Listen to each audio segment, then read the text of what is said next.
What's up mga idol?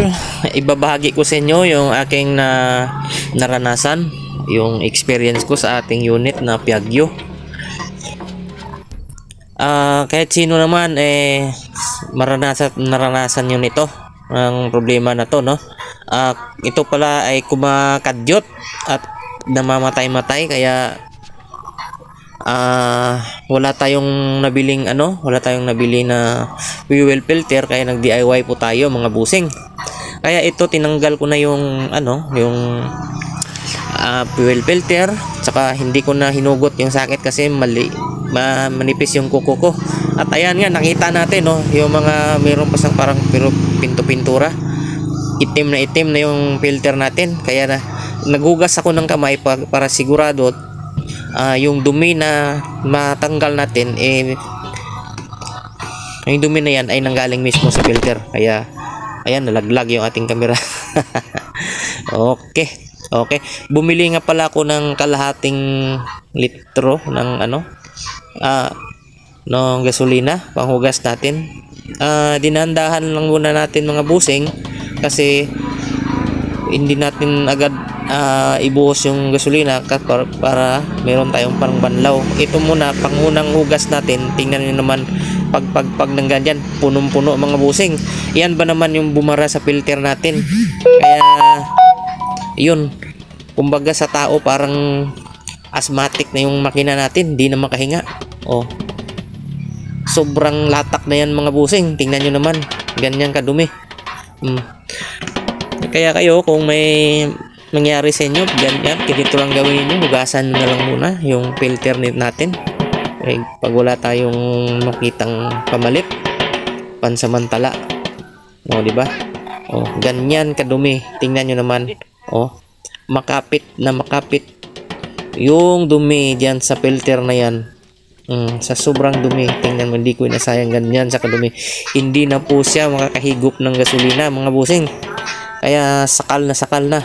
Kung minsan kumakadyot, itong nangyari sa akin, halos pag paahon na, hindi natatakbo, namamatay. Kaya ayan mga busing, ginawan ko na ng paraan para kahit paano naman may magamit tayo. Tingnan mo naman, kahit ba naman yung dumi na nakadikit dyan sa palanggana, kapit na kapit talaga. Kaya ayun, imagine nyo lang, ganyan kakapit yan doon sa filter. Kaya yung gasolina natin hindi niya mahigop-higop. Kaya ginawa natin, nilinis muna natin, itapon muna natin yung ating unang panghugas mga busing. Ito lang din naman, kaya ko ginawa to kasi pangalawang bisis nang nalinis to. Ito kasi dinala ko na to isang bisis doon sa Rosco mismo, at ginawa nila, nilinis. Kaya tiningnan ko kung paano nila binaklas.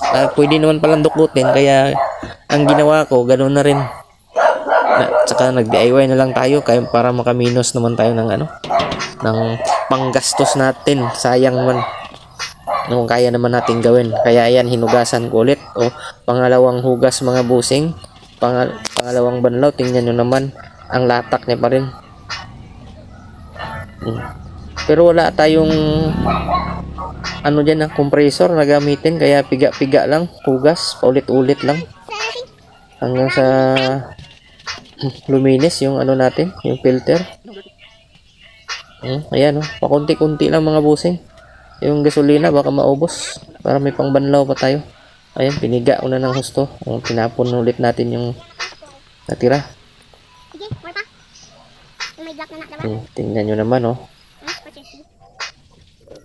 sa puntong ito mga busing, medyo okay na. Kaya piniga na natin. Hindi naman pang matagalan yan.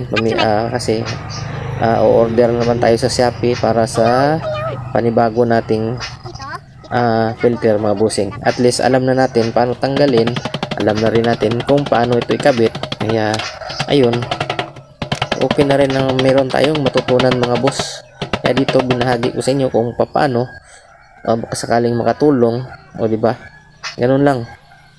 Kaya yan, binalik na natin mga boss para masubukan na. O nga pala mga boss, pag ginawa nyo pala ito, bago nyo buksan yung tanggalin yung yung fuel filter, linisin nyo muna yung tangke niyo kasi sobrang dumi, tsaka sa taas kasi ng tangke, kasi sobrang diyan, yung alikabok, baka pagbukas nyo magkalaglagan, pumasok dun sa loob ng tangke, mahirap na.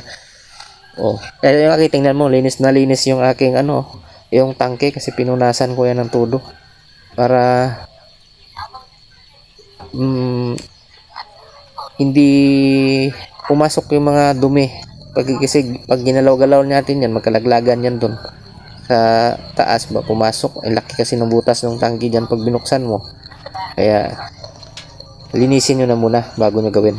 Eto, subukan na natin para malaman kung effective yung ginawa natin mga boss.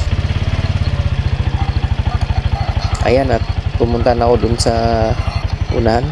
Sinusi ko na mga boss para mapakinggan natin kung okay na.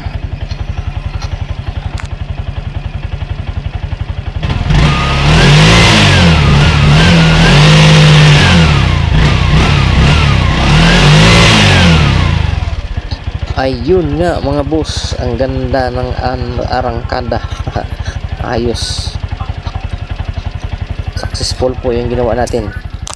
Kaya kung kayo dyan may ganitong experience, mag DIY na rin kayo, paki-like na lang, paki-follow and share na lang mga boss para makatulong. Salamat.